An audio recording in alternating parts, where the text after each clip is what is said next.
Jadi PTPTN ni selalunya permohonan akan dibuka pada bulan Ogos hingga Oktober. Jadi dalam permohonan tu bila awak dah dapat macam misalnya awak dah dapat tawaran universiti, awak boleh buat permohonan PTPTN.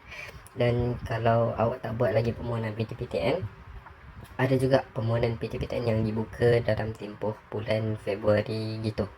Jadi awak boleh tengok di laman PTPTN bila tarikh-tarikh yang sekiannya permohonan dibuka, dan awak boleh tengok juga tarikh-tarikh di mana pengkreditan duit itu dimasukkan dalam akaun awak. Jadi PTPTN ni jumlah pinjaman dia mengikut pendapatan keluarga. Jumlah pinjaman tak sama. Ada yang dapat 100% pinjaman. Macam saya dapat 100% pinjaman dalam 3,300 satu sem. Ada yang dapat 70% pinjaman dan ada yang dapat 50% pinjaman. Ini ikut pendapatan keseluruhan isi keluarga lah. Jadi untuk PTPTN dia ada pengecualian bayaran balik. Jadi macam mana awak nak buat pengecualian bayaran balik? Awak kena dapat pengijazahan kelas pertama. Macam UMT telah tetapkan pengijazahan kelas pertama merupakan 3.67 dan ke atas. Okey, ni untuk PTPTN lah. So apa kebaikan PTPTN ni? PTPTN ni dia merupakan manfaat bagi yang cemerlang dalam akademik. Macam sebab saya tekankan kat sini ialah pengecualian untuk bayaran balik. Jadi sebabnya PTPTN ni mengenakan pengecualian bayaran balik kepada pelajar-pelajar yang dapat grade first class. Jadi dia merupakan manfaat lah bagi pelajar-pelajar yang boleh skor semasa undergraduate years.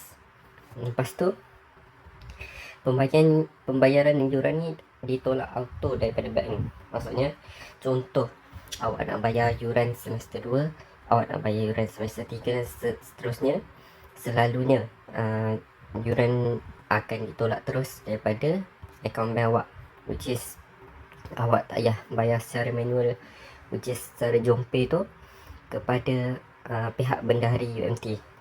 Dia akan auto ditolak terus dari akaun bank awak.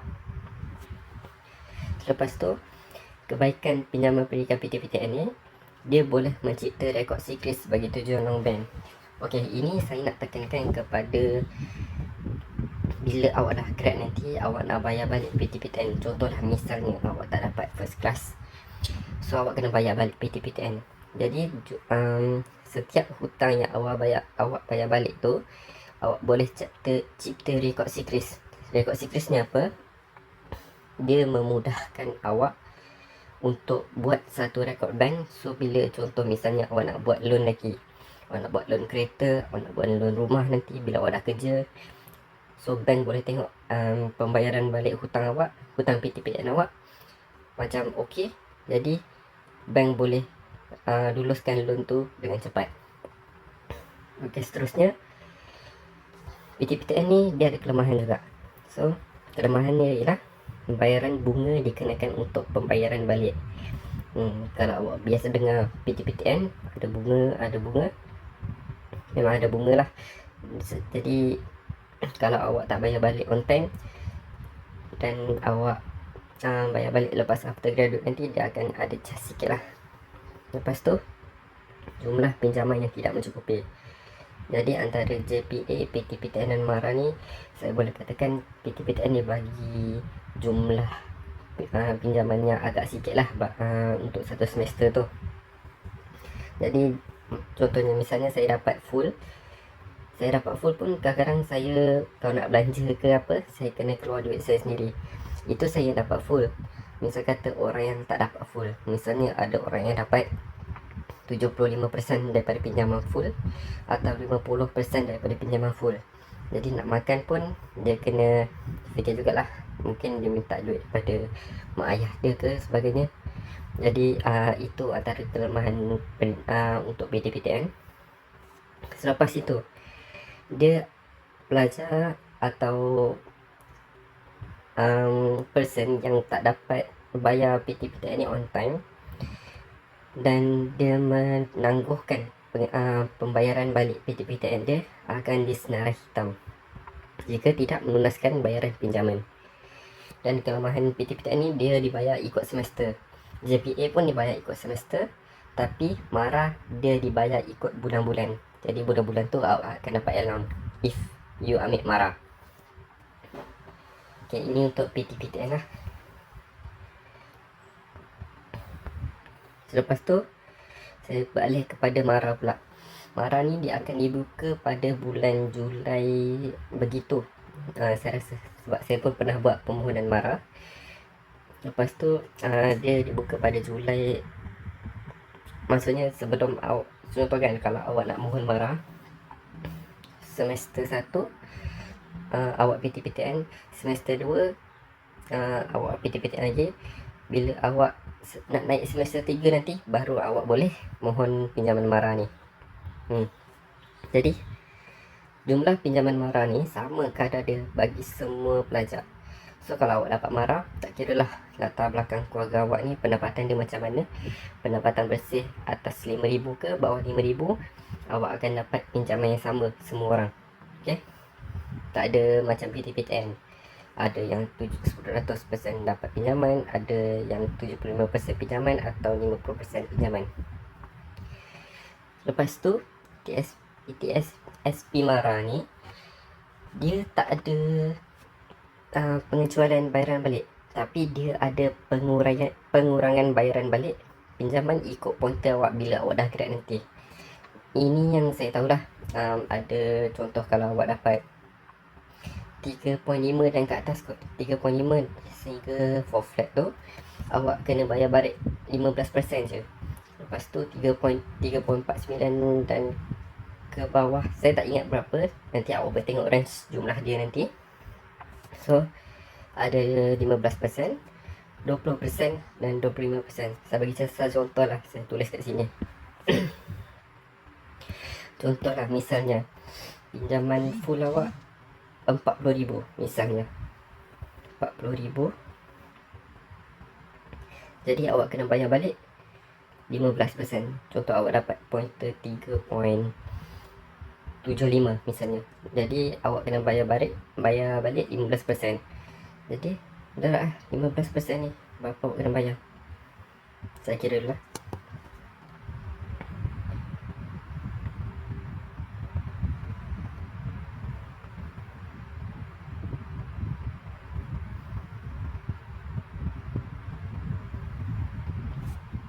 Jadi awak kena bayar balik sebanyak RM6,000 lah.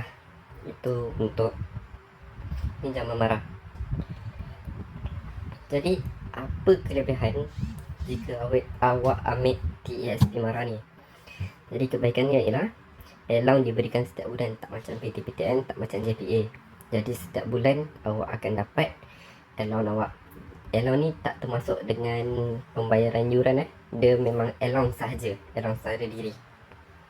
Jadi contoh macam misalnya awak kos yang semester pendek, saya recommend untuk awak ambil MARA lah, buat permohonan pinjaman MARA. Sebab semester pendek JPA dan PTPTN tak allocate duit, tapi MARA allowance tetap jalan. So bila allowance berjalan tu, masa semester pendek awak ada duit lah untuk sustain diri awak masa semester pendek. Lepas tu allowance dia tinggi. Tak silap saya sekarang allowance MARA dalam 900. Tak silap saya lah. Dulu 600 lebih, sekarang dah melonjak ke 900. Ini saya tanya kawan saya yang ambil MARA lah. Lepas tu kadar bayaran balik yang sangat rendah dan tidak membebankan. Contoh macam saya cakap tadi, awak pinjam 40,000, awak bayar balik 15%. Jadi 6,000 je awak kena bayar. Dan 6,000 ni bukan bayar secara lamsam.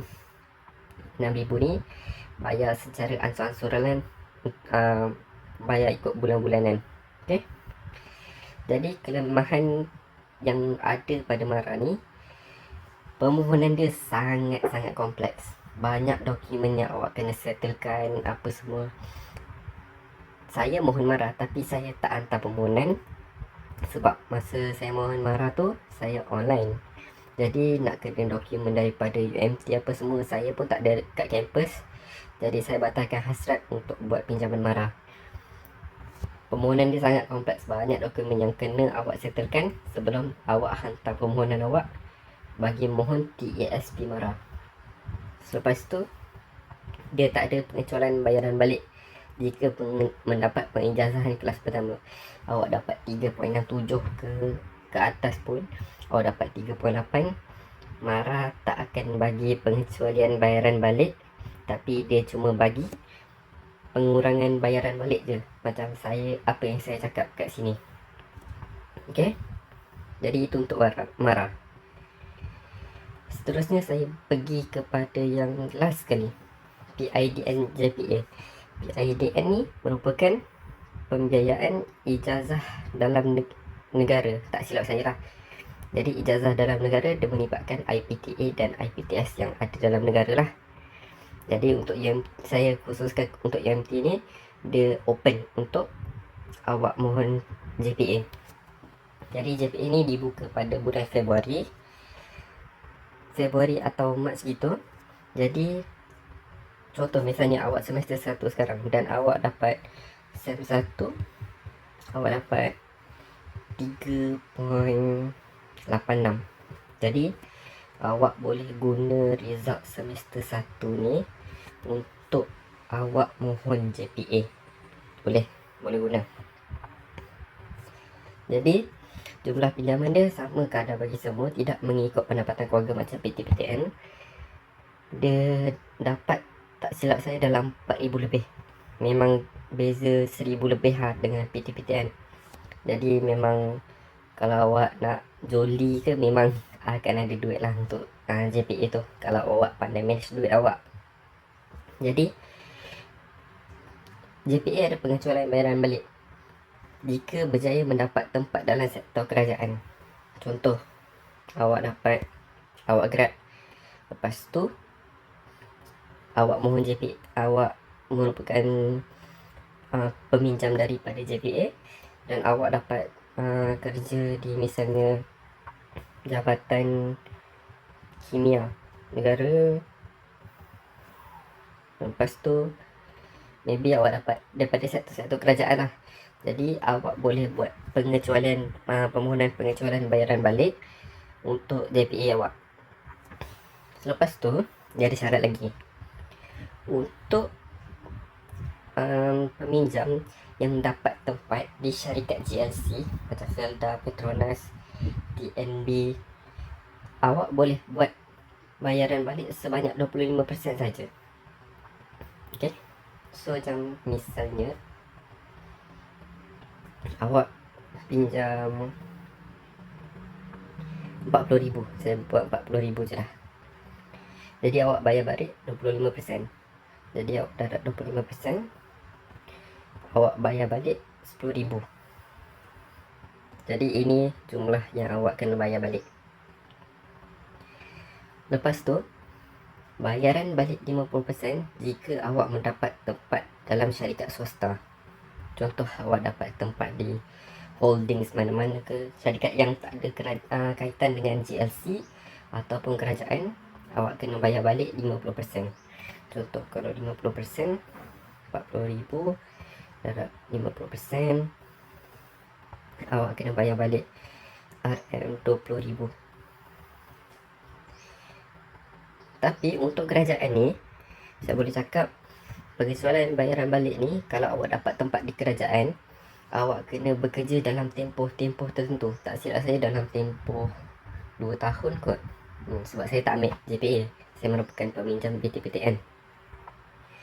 Jadi kalau awak dah habis kerja dalam tempoh 2 tahun tu, awak dapat buat pengecualian bayaran balik lah untuk JPA awak. Jadi apa kebaikan JPA ni? Dia allowance dia sangat tinggi, permohonan dia sangat senang. Lagi senang kalau nak dikomparekan dengan PTPTN, lagi senang kalau nak dikomparekan dengan mara. Permohonan dia sangat senang melalui laman web JPA saja. So kelemahan dia, syarat kontrak yang sangat ketat. Kenapa saya cakap syarat kontrak yang sangat ketat? Semasa awak dalam meminjam JPA tu, tak silap saya awak tak boleh kahwin, awak tak boleh meneruskan pengajian pada peringkat seterusnya kot. Tak silap saya lah, master atau PhD. Lepas tu risiko pengecualian bayaran balik yang sangat tinggi. Ini saya nak highlight. Kenapa saya cakap risiko pengecualian bayaran balik yang sangat tinggi ni? Saya ambil contoh keadaan semasa kita sekarang ni. Inflasi tinggi. Lepas tu employment memang sangat-sangat kompetitif. Employment kita sangat rendah. Jadi sebab tu saya cakap, kalau awak nak dapatkan tempat di dalam sektor kerajaan, saya boleh katakan agak tipis lah peluang dia. Sebab tu saya cakap risiko pengecualian bayaran balik yang sangat tinggi. Selepas itu, pihak SPA tidak menolong peminjam bagi mendapatkan kerja dalam sektor kerajaan. Walaupun awak meminjam dengan JPA, nama awak, rekod awak ada dalam JPA, tapi bila awak nak mohon kerja kerajaan, contoh awak nak mohon melalui SPA nanti after awak grad, tak ada kompromi dan pihak SPA tak akan tolong awak untuk dapat kerja. Itu adalah bergantung pada diri awak sendiri saja. Jadi dia tak ada macam contoh nak mohon kerja kerajaan, lepas tu kerajaan pihak SPA tengok, oh dia ni peminjam JPA, jadi nak bagi dia dulu lah kerja. Tak ada. Semua dapat peluang sama rata saja kalau awak nak mohon kerja dalam sektor kerajaan. Jadi inilah pinjaman pendidikan yang saya boleh katakan. Ini apa yang saya tahulah, berdasarkan apa yang saya dah tanya kepada kawan-kawan saya yang mohon JPA, mana kawan-kawan saya yang mohon MARA, sebab saya pun peminjam PTPTN. Okey, kalau nak ikut pengalaman peribadi saya dapat JPA. Saya dapat JPA semasa semester 4. Semester 4 dapat tahu result JPA, tapi saya tolak. Saya tolak JPA saya. Kenapa saya tolak JPA saya? Sebabnya semasa semester 4 tu, pointer CGPA saya 3.72. CGPA.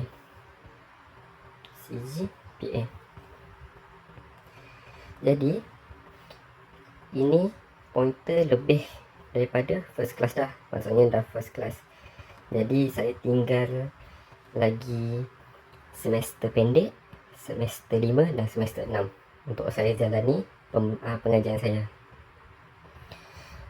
Saya tolak JPA sebabnya saya lebih cenderung untuk dapatkan first class. Saya tulis sini selempang emas lah. Selempang emas. Saya lebih cenderung untuk dapatkan selempang emas daripada saya terminate PTPTN, and also saya pergi pula, go on pula dengan JPA. Dan disebabkan saya dapat pinjaman penuh, saya teruskan saja dengan PTPTN sebab pinjaman yang saya dapat tu bagi saya mencukupi lah. Sebab saya bukan jenis lifestyle yang suka boros, suka belanja duit, tak. Pinjaman PTPTN tu bagi saya cukup je untuk saya. Adalah kena tambah sikit lah daripada duit parent saya. Jadi sekarang saya masih lagi pinjam PTPTN, dan sekarang SEM 5 insyaAllah lah saya boleh target untuk dapat first class dan buat pengecualian bayaran balik. Jadi saya dekat situ awak boleh nampak saya play safe lah untuk daripada ambil JPA. Baik saya teruskan saja dengan pinjaman PTPTN saya. Gitu. Tapi kalau awak tanya saya, pendapat peribadi saya, antara JPA, PTPTN dengan MARA, mana yang saya lagi suggest? If you are Bumiputra students, saya suggest untuk awak ambil TASP MARA. Sebab apa? Berdasarkan saya cakap tadi, ada pengurangan bayaran balik. Contoh kalau awak dapat pinjam 40,000, tapi tak adalah dapat pinjam 40,000 kot, dalam maybe paling-paling pun dalam 25,000 lah misalnya. Kalau awak dapat TSP Marak masa semester 3, 25,000 misalnya. Jadi 25,000 15 darab 15% darab 25,000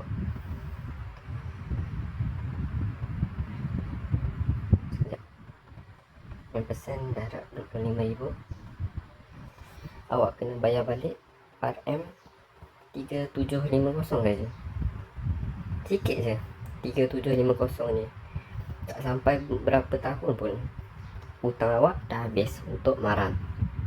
Lepas tu allowance dah lah tinggi 900 tu awak boleh buat saving berapa banyak dalam amount 900 sebulan tu, sebab awak pelajar.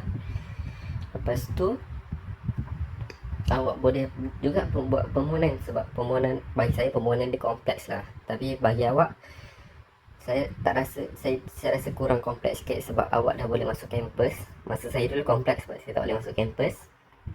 Jadi kalau awak tanya saya, if you are Bumi Putra student, I would suggest you untuk ambil TSP Mara. Lepas tu kalau awak tanya saya apa pinjaman yang if you have to avoid, saya akan cakap JPA lah. Ini berdasarkan pendapat peribadi saya. Saya akan suggest awak untuk bukan jangan ambil, tapi kena fikir 2 kali lah untuk awak ambil JPA. Sebab ini sebab dia awak gamble dengan ini. Sekarang inflasi negara tinggi, employment rendah, jadi peluang awak untuk dapat kerja kerajaan tu sangat-sangat tipis. Jadi bagi saya lah, kalau awak nak buat pinjaman, awak antara JPA dan PTPTN, saya lagi prefer PTPTN sebenarnya daripada JPA. Jadi bila awak dengar kawan-kawan awak dapat JPA,